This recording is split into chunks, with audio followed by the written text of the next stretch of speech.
Parliamentary report highlights corruption in teachers' leave fares. Mount Hagen Hospital closed after doctors and nurses stopped work.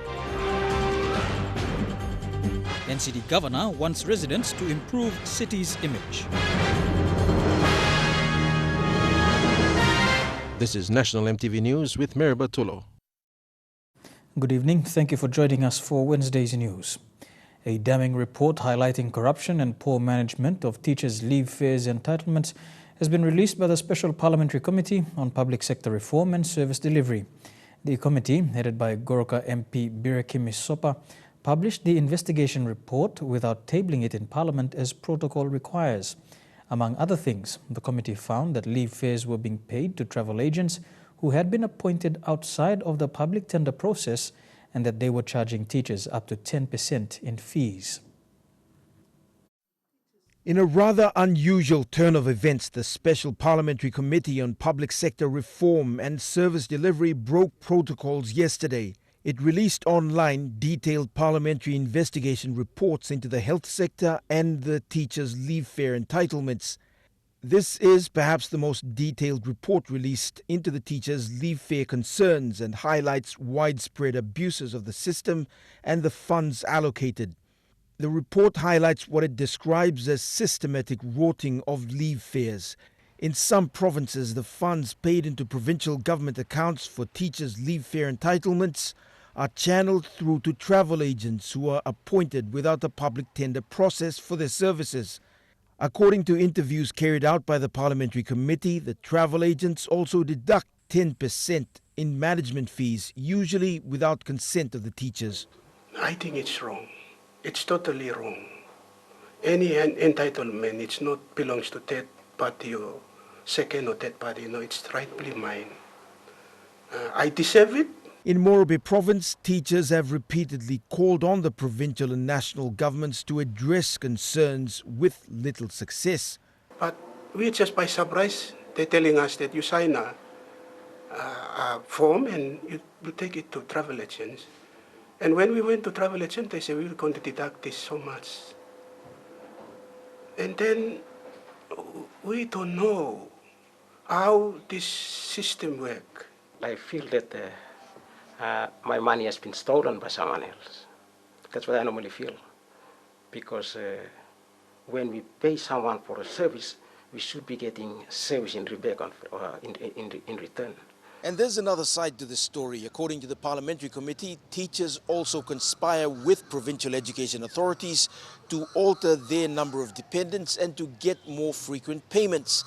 The Parliamentary Committee says the systematic corruption is not only due to administrative complexities, but also because the laws have too many loopholes in them. The committee says in its current form, the teachers' leave fare entitlements are difficult to manage and have opened the doors for corrupt activities to flourish. Scott Waide, National EMTV News, Ley. The Mount Hagen General Hospital will close for an indefinite period. This decision was made by the board and management of the hospital this afternoon after more than 200 doctors and nurses refused to work. The outpatient is closed and the management is now forced to move around 200 inpatients out of the hospital. Patients who are not critically ill will be transferred to other clinics within the province, while acting CEO Dr. David Mokela is now calling on other hospitals within the Highlands region to take in critically ill patients. The management says the actions of the doctors and nurses are in defiance of a national court order which was served to them this morning. The order stops them from resigning and from refraining from work, which comes after 23 doctors resigned last Friday. Health Secretary Pasco Kase said in a statement today that officers pursuing the resignation will face immediate termination with their salaries and benefits ceasing the same day. Kase said he is in consultation with relevant parties and a government team from Port Moresby will be in Mount Hagen by the end of this week as a matter of urgency. The stop work by the doctors and nurses follow the allegation of mismanagement and corruption at the hospital and within the Provincial Health Authority.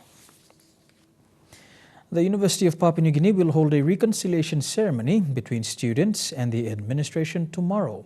Acting Chancellor Dr. Nicholas Mann told EMTV the ceremony mediators will be led by the Catholic Bishops' Conference and Grand Chief Sir Michael Somare. He said Vice-Chancellor Albert Mellam will represent the UPNG administration. This comes after the Catholic Bishops' Conference and Sir Michael Somare offered to host a reconciliation ceremony for all parties involved. Students have been unwilling to return to class after several weeks of protests that led to the shooting of students on June the 8th, which left them injured. NCD Governor Poes Pakop today oversaw a groundbreaking ceremony for a 90 million kina housing project at a prime location in Port Moresby. The site development, called Toaguba Hill Paradise, will comprise of 3 buildings with 9 levels each, including basement parking. The groundbreaking was done by Governor Pakop and NPL Development Limited. The multi-million kina property, Toaguba Hill Paradise, is located in one of Port Moresby's most prime locations, the highest point of Toaguba Hill. Developer NPL Development Limited invited NCD Governor Poes Pakop to officiate at the groundbreaking.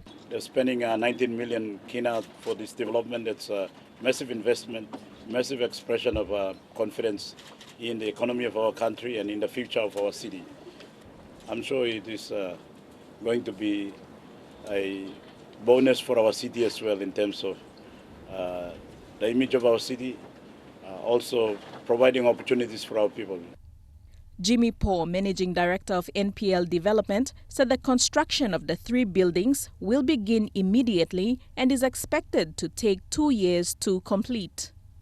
When completed, it will comprise 113 fully furnished unit apartments that will be a collaboration of an international team of designers. The apartments will have classy and distinctive interiors and an array of facilities that will bring a modern style of living.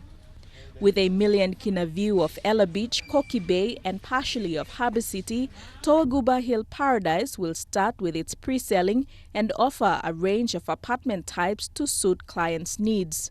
DAC Real Estate is the sales agent for the Toaguba Hill Paradise. Deli Waigeno, National, EMTV News.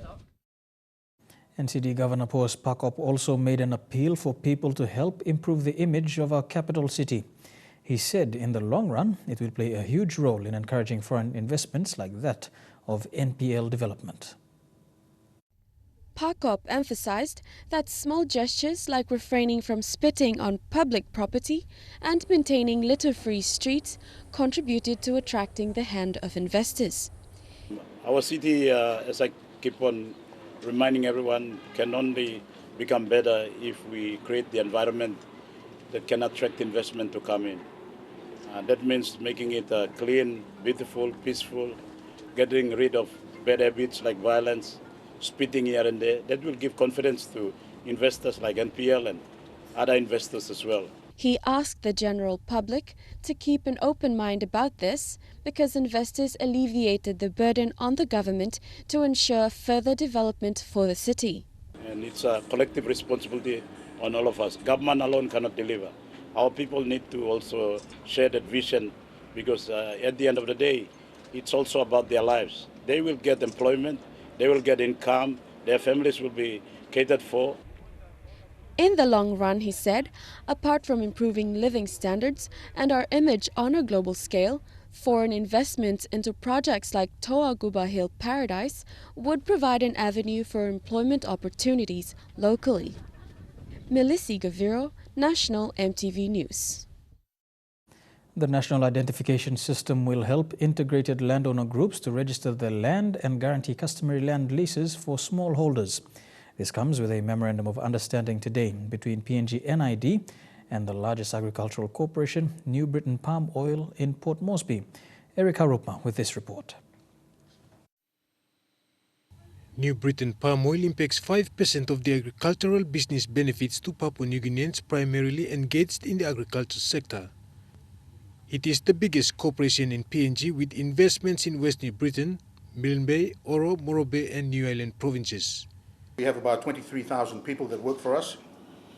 Out of that 23,000 people, there's about 113,000 individuals within the family groupings that actually directly benefit from New Britain Palm Oil. Given the economic potential, NBPOL has considered introducing the NID system to its small and medium enterprises. The instruments to effect this was signed today.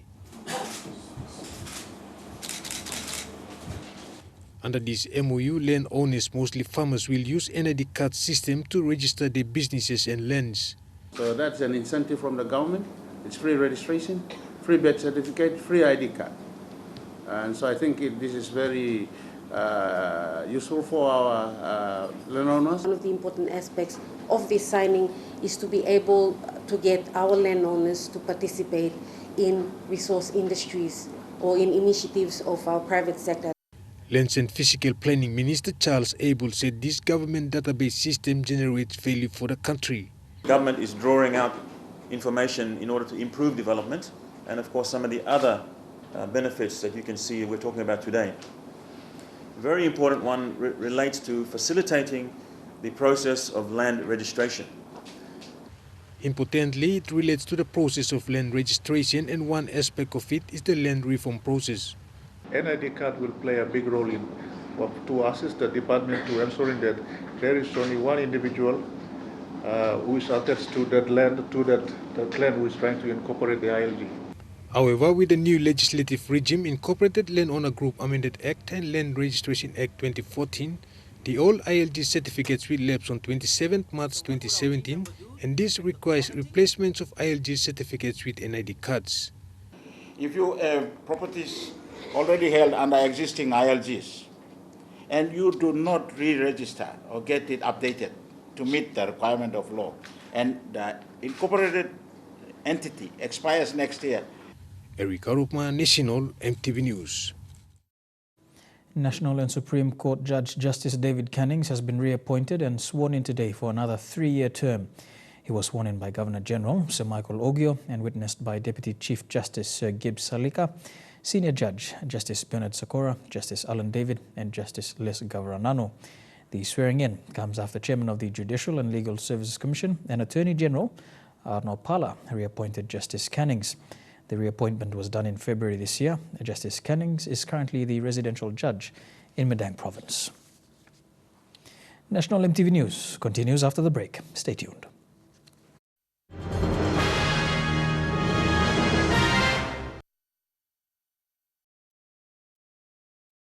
Welcome back to the news. Kairukuhiri MP Peter Iso Aimo says he will remain committed to education in his electorate. The MP said this after being queried on a pledge he made to Laluki High School in 2014. The member added that schools will be supported, but with stringent processes to be followed. Mr. Isoaimo was responding to a query raised by EMTV on the pledge made specifically for Laluki Secondary School in Central Province for a double classroom. The local MP said the project was passed as a resolution in 2014 as part of its decision. However, issues concerning procurement and tender process, appointments and other internal matters of the school are some issues that slowed down the delivery of this priority project. Still stands to this day, and in the presence of you people and my president for Kairuku, we're now kindly asking the CEO to fast track that procurement and tender process so our students there can enjoy a new double classroom building. And the school also had other problem areas like the burning down of the headmaster's house, I think a contractor has been engaged. The New Hiri District Development Authority Chief Executive Officer has been directed to review the project. Mr. Isoaimo called on the school to consult his office so other matters can be resolved. Forward some, correspondence or, consult my office or the CEO of Hiri. We're always willing to help, any one person in need. As is being my motto, since taking office, that, we're only custodians of people's funds. It rightly belongs to them, so, and we've been happily serving every other constituent in the electorate since taking office. Mr. Isoaimo says he wants to see children enjoying their schooling and a brighter future for Karakuhiri. Fabian Hakelitz, National EMTV News. Meanwhile, the member says the cut in District Service Improvement Program funds has affected delivery of some services within his electorate.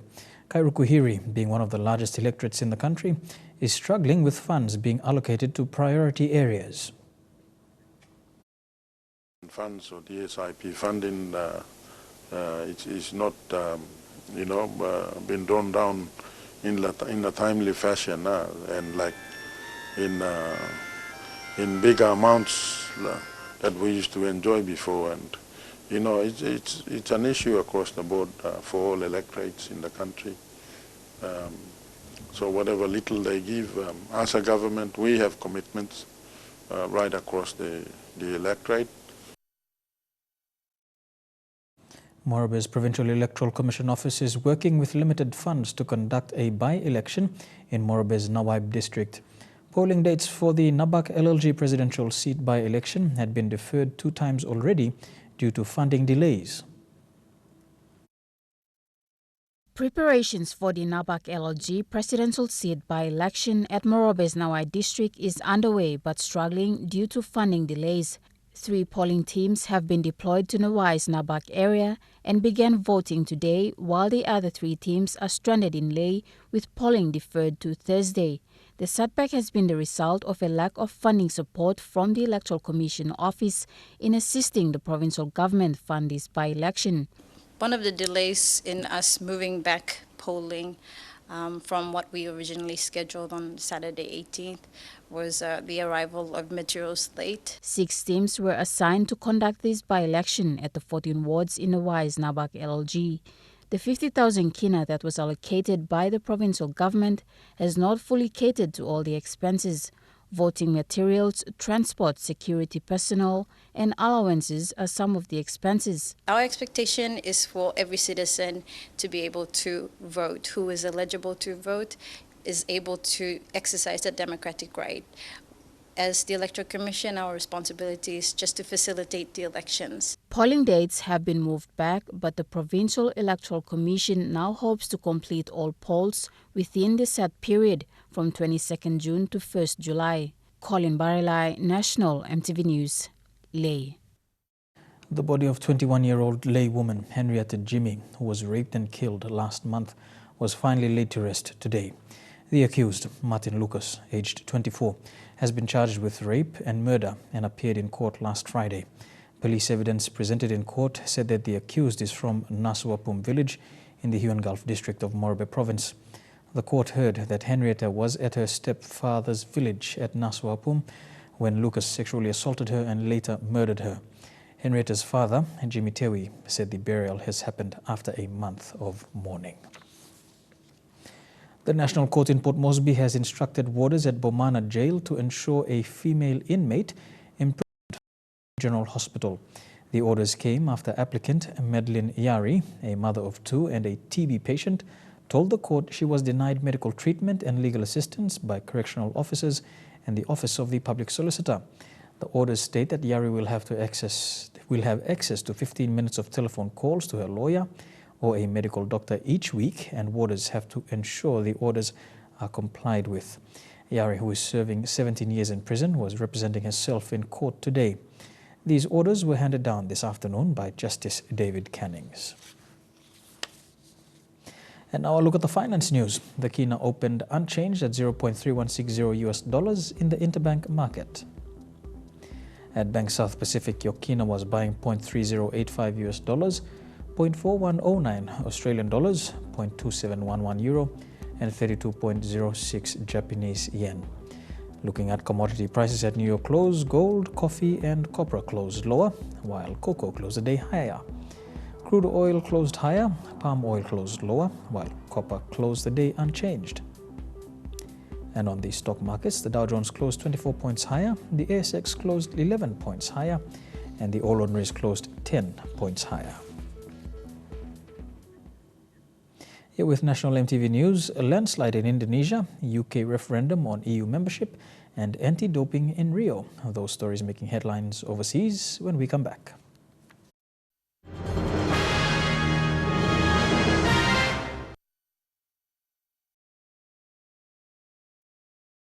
Welcome back to the news. Turning overseas now, and Indonesian authorities raced on Monday to rescue victims of landslides and flash floods caused by torrential rain at the weekend that killed nearly 50 people and left many missing in the main island of Java. Search and rescue teams used earth movers and bulldozers to clear debris in several locations in central Java province after heavy rainfall damaged thousands of homes and forced residents to evacuate. A spokesman for the National Disaster Mitigation Agency earlier said the rescue process will continue for the next 5 days. Officials say 43 people have been found dead, 19 are still missing, 14 were injured in the incident, while 10 remain in hospital. According to Indonesia's National Meteorology, Climatology and Geophysics Agency, the La Nina effect might continue until November instead of ending in July as usual. Authorities fear the increased rainfall and prolonged wet season may result in more floods, tornadoes and tidal waves. Authorities warn the area in Java, which is the most densely populated island in the country, is particularly prone to landslides. Vanessa Knight, EMTV World News. Britain is divided on the referendum this week to decide whether to leave the European Union. The Brexit divide extends across the UK, but smaller communities see European Union membership as a major boost for their local economies. As Britain races towards its EU referendum, Kevin Anderson hopes his country stays the European course. From the top, right the way down the centre on the left. Kevin owns a kitesurfing and water sports school in Bednall on the northeast coast and says the EU has been good for business. I rely on people to have the cash to come and spend with me to learn and enjoy the activities that we do, and I believe that that if we do leave, it will affect the economy and people will have less money in their pockets. The turbulent run-up to the June 23rd vote has dragged the Leave and the Remain campaigns into a divisive war of words. And this region, like so many others, remains undecided. Many residents praise the European Union for enforcing common environmental standards, important in an area with vast nature reserves and bathing spots. EU regulations, for instance, on water quality have done a lot to help clean up England's beaches, the folks here tell us, and they say that's helped boost the tourism sector. But of course, there are also older, more traditional industries in this region that have suffered, and many here hold the EU accountable. Most of the trawlers lay idle in the once proud fishing town of Scarborough. Only one vessel still regularly heads out to sea. The fish auction, like the day's catch, a sad sight. Turbot, 1 kilo. Darren Butcher has seen Scarborough's fleet, and with it this town, decline for years. It was a market, big market, 20 years ago. A huge market full of fish, 2 or 3 times a week at least. And obviously it's gone from that to, you know, no boats or very few boats. So they've put a wall in, they don't need the space now. Most fishermen blame EU quotas for their woes, and many of them say they'll vote out this Thursday. Kevin Anderson, on the other hand, says he'll cast his ballot to remain, fearing the uncertainty of a Brexit could cause Britain's economy to go out of control and possibly crash. 1 person is dead, 2 others wounded after attacks in Rio de Janeiro's hospital. Authorities say heavily armed gunmen stormed the building to free an alleged trafficker. Meanwhile, a new lab in Rio plans to keep cheaters out of the Olympics. In the race for Rio to be ready, few final tweaks matter more than in this one room. Brazil's 24-hour anti-doping laboratory for the Olympics. Testing 6,000 tiny samples from athletes in the Games, each able to crush a sportsman's dreams. Where nations will be desperate for a clean slate after allegations of doping on a state-sponsored industrial scale has seen Russian track and field stars banned for now. Russia's categorically denied all allegations, but says it needs to regain trust. Here, they're hoping to stay clear of controversy. Yes, we are not in the good times. Maybe we are really clean in the system now. Doping risks overwhelming the Olympics, introducing to it geopolitical rivalry, corruption and essentially cheating at the heart of sport.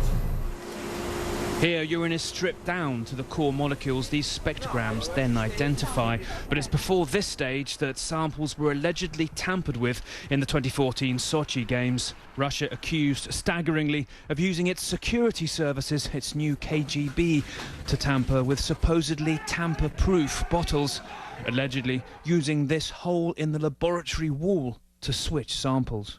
With each bottle having a special random number on its seal, how do you do that? Have those millions of different caps. You could choose, open a bottle and yes, close it with another. So you basically have to be the people making the bottle to be able to replace almost that, yeah, almost that. Or have a mirror factory of that to be able to fabricate it. But it's almost impossible to be sure if countries are willing to do that kind of thing, that level of planning. I think it is really hard to reach that point because you need to involve, well, high-ranking officials from the country anti-doping agency, from the direction of the laboratory, from the technicians. So it's to do that, it's kind of a mafia thing. This, where the cold, grey whirring of science collides with that underworld of alleged breathtaking deception. Here with National EMTV News, Trukai Sports is next. We'll have football, swimming and more. Don't go away.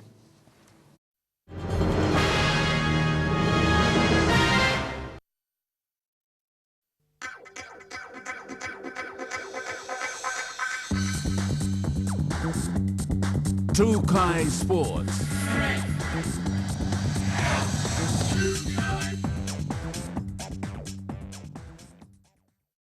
Welcome to Trukai Sports. Since the establishment of the PNG Masters Swimming Club earlier this year, Club President Shannon Liu is hoping to attract more people to sign up and increase the current number of members. He said the club was created to set a social environment for adult swimmers of all abilities and anyone who wants to keep fit. Godwin Eki reports. President of the PNG Masters Swimming Club, Shannon Liu, said having formed the Masters Swimming Club in the country, the aim is to bring former and interested athletes together to form friendship and initiate promoting a healthier lifestyle. He said with the club in place, the next thing is to build up and attract interested individuals in the country and to create programs within for older swimmers and other interested athletes from other sporting codes. Basically backed by Papua New Guinea Swimming as an initiative to, like I said, to encourage adults to come together. There's a lot of ex-swimmers around town, there's a lot of triathletes, there's a lot of people that just swim on their own, and the idea is that everybody can come together. They've got a common purpose, which is to swim and to keep fit. Shannon represented Papua New Guinea overseas in the Arafura Games and in 1995 Pacific Games, where he won 1 gold, 1 silver and 3 bronze medals. The club is looking at partnering with corporate houses to engage their employees over 30 to promote healthy living. As a president of PNG Masters, we want to, promote the club and the initiative of adults getting together and living a healthy lifestyle. If it's not swimming, if it's running, if it's playing touch football, basketball, we're all supportive behind that initiative too. Godwin Eki, National EMTV Sports. On the first day of the Oceania Swimming Championship, PNG's top swimmer Ryan Pinney clocked a time of 24.45 seconds in the men's 50-meter butterfly final behind Cameron Jones of Australia, who set a time of 24.27 to finish 0.18 seconds ahead of Pinney, and Daniel Hunter of New Zealand came in third with a time of 24.62 seconds. Samuel Segers came third in the men's 200-meter freestyle behind Australia's Thomas Wotton and Jay Kirsten. Barbara Valley-Skelton also swam an impressive time of 32.08 seconds in the women's 50-meter butterfly qualifying final. In the women's 100-meter backstroke, Shanice Paraka swam her personal best time in the B final, and Leonard Kalate also swam the men's 50-meter butterfly final. PNG's High Performance Centre has struck a deal with a sports medical company from Australia. Victor Sports will supply sports medical products to the High Performance Center, who will then be the exclusive distributor of these products in PNG. Dini Rose Raiko reports. Put it on your foot. That's it. Good girl. Victor Sport will also conduct training for staff of PNG HPCE and other interested individuals. Andrew Shankar said they have done such affiliations with other countries and it has been working really well for all parties. It's more about product training, but with a lot of new products that we're bringing, that we've brought to market in the Australian marketplace particularly, we're very keen on what we call preventative sports medicine. So a lot of the new products that we're bringing, we hope will prevent injury up here. So rather than have to treat injury, it's better to prevent than have to treat. High Performance Sports Director Aaron Alsop is encouraging individuals or sporting organizations interested to be available at the Tauranga Aquatic Center in the next 3 days to attend workshops facilitated by Victor Sports. Also attending the workshop are PNG Hunters, CRU, PNG Netball and St. John's Ambulance.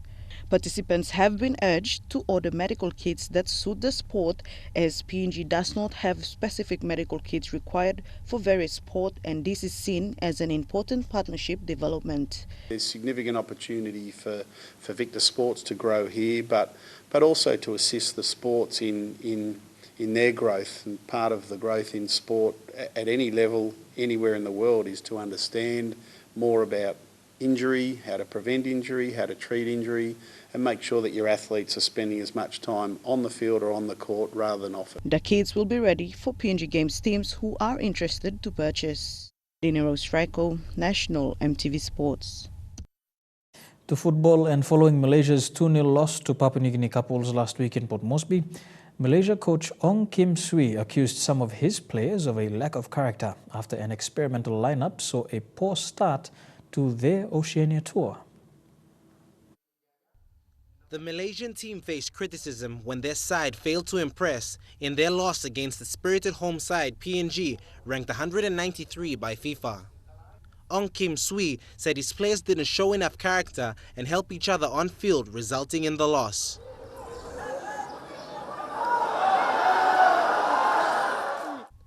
The match against the couple saw a change in the lineup from the Asian Cup qualifying team, but were disappointed with the outcome of the match. The loss came as a shock to the Malaysians, who were adamant to start their Oceania tour on a high, but now they have to regroup ahead of their upcoming matches.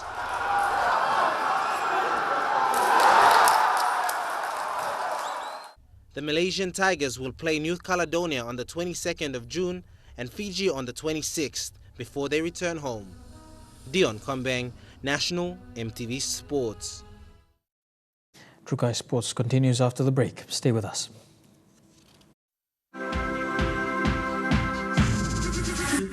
Trukai Sports. Welcome back to Trukai Sports.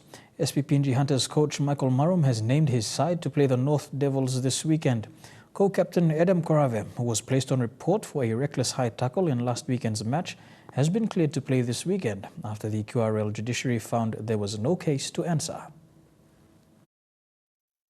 Stagroth Amin has passed a medical test after being sidelined for the past 3 weeks. He has been named in the 20-man squad.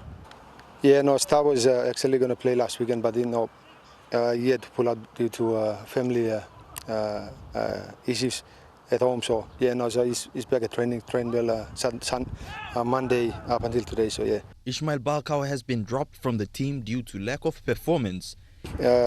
Just being dropped from the side.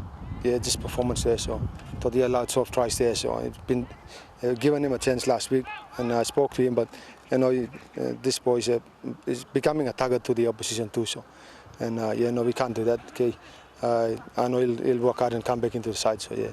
Nixon Borana picked up an injury in last weekend's clash and will be out for the next few weeks. He's out for 6 to 8 weeks, yeah. So 3 boys went through MRI scans today, and all 2 of them trained today. So Andy Noki trained well this afternoon. Philemon Kim Miseve is still out, and Enoch Maki he's got a rib cartilage, so we'll monitor him till Thursday, Friday. Yeah. Gahuna Silas has come back to the team after being suspended for the past month. When they run back training now, so we're being hit by a good number of injuries now. So around this time last year, we were really facing a lot of injury issues while we were still based in Kokopo. So, that's something that probably we just want to bring all these players back. The team leaves on Saturday for the Sunday match at Bishop Park in Brisbane. Elijah Levitt, National EMTV Sports. There were rumours last weekend regarding the future of Parramatta Eel sensation Semi Radradra. Following their impressive win against the South Sydney Rabbitohs on Saturday, there were reports Radradra had left Australia's shores to take up an offer in France. The Eels winger has been the centre of attention over the weekend regarding speculation he was to take up a French rugby offer. Radradra is contracted to the Eels until the end of next season, but there is still uncertainty whether he will remain with the Eels or take up the offer in France. His manager, however, has said that he left the country to Fiji with the Eels' consent for a short visit to see family and would be back before their match against the Sharks. Radradra has been a standout for the Eels, scoring 58 tries in 63 matches and recently landing a spot in the Kangaroos. For Radradra to walk out on the Eels would be devastating, but the club has assured supporters that the electric winger is on a club-sanctioned break and will be back lining up for the Eels. But confirmation from Radradra is still pending upon his return from Fiji. Dion Kombang, National EMTV Sports. Still on the NRL, the stage is set for Game 2 of the 2016 State of Origin, where the Queensland Maroons play host to the New South Wales Blues at Suncorp Stadium. Tonight's match is a must-win for the Blues to send the series to a decider, but the Queenslanders will be no pushover in front of a home crowd. MTV caught up with rugby league followers, and here are their tips for this evening's game. I'm die-hard Maroon fan, so go Mighty Maroons. Blue, of course. I've got all the wig and all the colors. Oh, because Blues didn't read the game like in the first half and the second half and didn't really pick up, so yes, Maroons will take it tonight. I support Blues because Blues have new players, young players, and I am definitely sure that they'll crush the Maroons tonight. Now by Blues by win longer, home ground longer Maroons. Blues will crush Maroons 24-16 because they're young players, young guns, they'll go. Maroons are old players. And with all the on home ground, yep, they have a better chance of winning. Not a better chance, but they will win. Blues by win tomorrow night.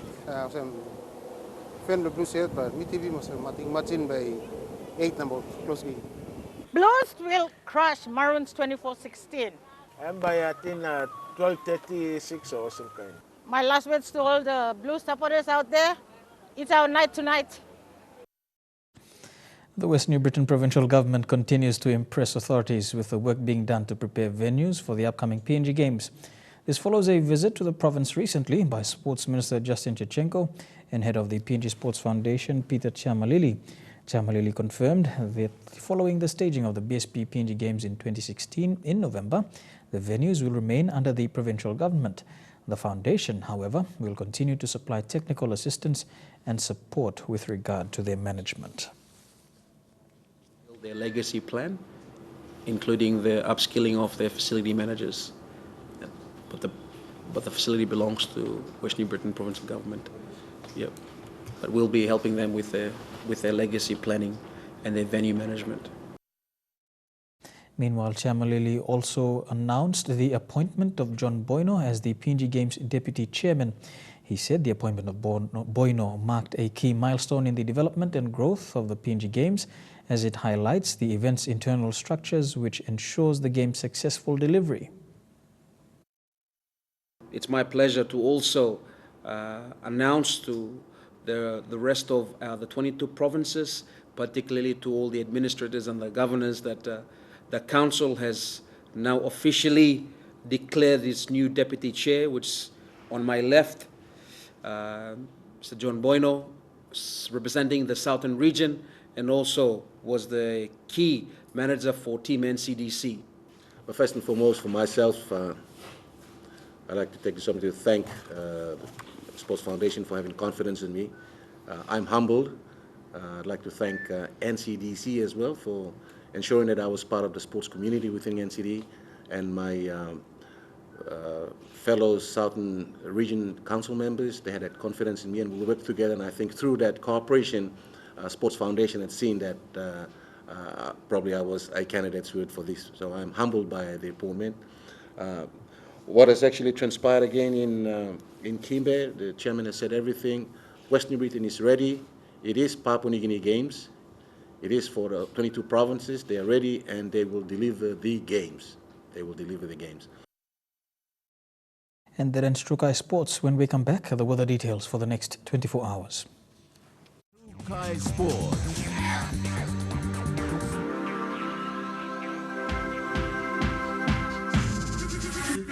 Trukai Sports.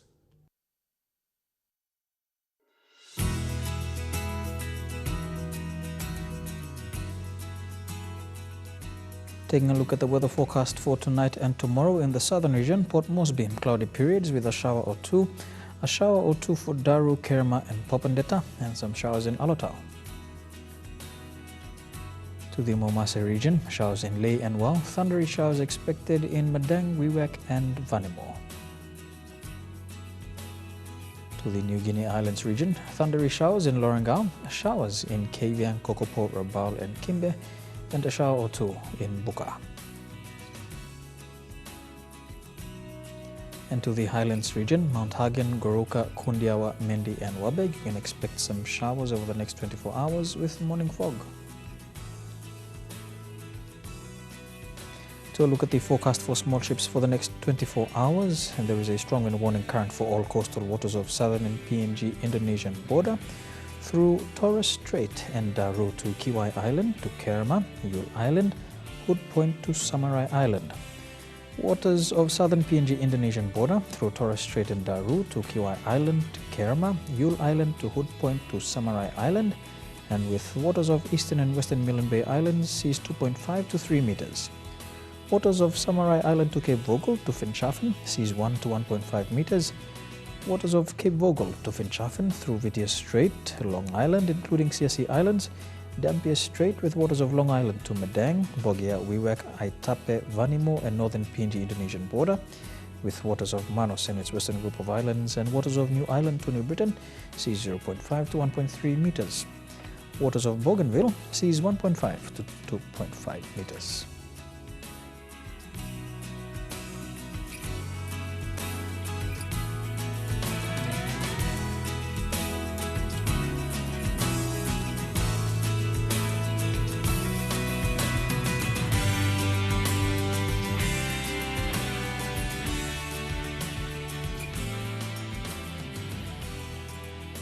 And a look at the ocean forecast for PNG areas. Coral Sea seas rough with southeasterly winds at 25 to 34 knots.